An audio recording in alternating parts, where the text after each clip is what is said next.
Hello friends, आप लोगों का स्वागत है हमारे यूट्यूब चैनल पर। तो आज हम देखेंगे कक्षा 7 का महान व्यक्तित्व, पाठ 9। पाठ का नाम है चंद्रगुप्त मौर्य। तो देखिए दोस्तों, जैसा कि हम इस पाठ का सारांश देखेंगे, तो चलिए स्टार्ट करते हैं।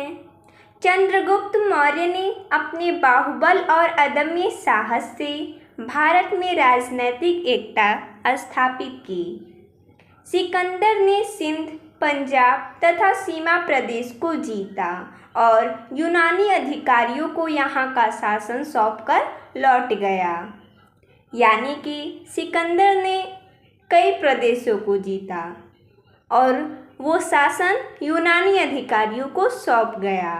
अत्याचारी शासन से दुखी प्रजा को महत्वाकांक्षी चंद्रगुप्त का नेतृत्व मिल गया। यानी कि जब सिकंदर ने प्रदेश को सौंप दिया, लेकिन जो यूनानी अधिकारी थे वो अत्याचारी शासक थे। उनकी वजह से जो प्रजा थी वो बहुत दुखी थी, तभी उनको चंद्रगुप्त का नेतृत्व मिला। चंद्रगुप्त ने सेना संगठित की और यूनानियों को भारत भूमि से बाहर निकाल दिया। इसने मगध साम्राज्य को जीता और यह राजधानी पाटलिपुत्र के सिंहासन पर बैठ गए। यानी कि चंद्रगुप्त मौर्य ने मगध साम्राज्य को भी जीता और मगध साम्राज्य की राजधानी कहाँ थी? तो पाटलिपुत्र। यहाँ के सिंहासन पर ये बैठे। आगे पढ़ते हैं।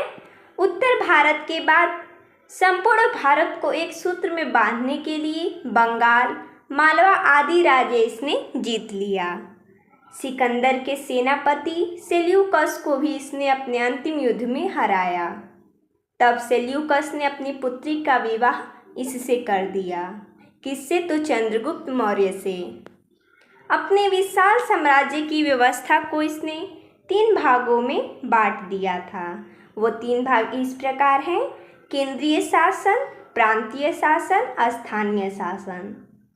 सेना, पुलिस तथा गुप्तचर व्यवस्था उत्तम कोटि की थी। वह प्रजा की उन्नति और सुख सुविधा के लिए सदैव तत्पर रहता था। इसने अनेक धर्मशालाएं, पाठशालाएं, अस्पताल, नहरें और सड़कें बनवाई।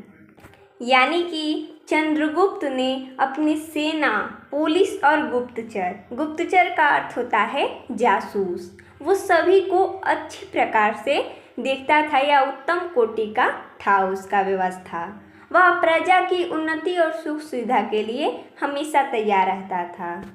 उसने धर्मशाला, पाठशाला, नहर, सड़क, अस्पताल ऐसी बहुत सारी सार्वजनिक जगहें बनवाई थी। 24 वर्षों तक राज्य करने के बाद अपने पुत्र बिंदुसार को शासन का भार सौंपकर यह साधु का जीवन बिताने लगा। 298 ईसा पूर्व में चंद्रगिरी पर्वत पर चंद्रगुप्त का निधन हो गया। यानी कि चंद्रगुप्त के पुत्र का क्या नाम था? बिंदुसार। वो अपने अंतिम समय में बिंदुसार को अपना शासन सौंपकर चंद्रगिरी पर्वत पर चले गए और वहीं पर इनका निधन हुआ। तो देखिए दोस्तों, जैसा कि हमने इसमें इस पाठ का सारांश देखा, तो मैं तब तक के लिए धन्यवाद दोस्तों।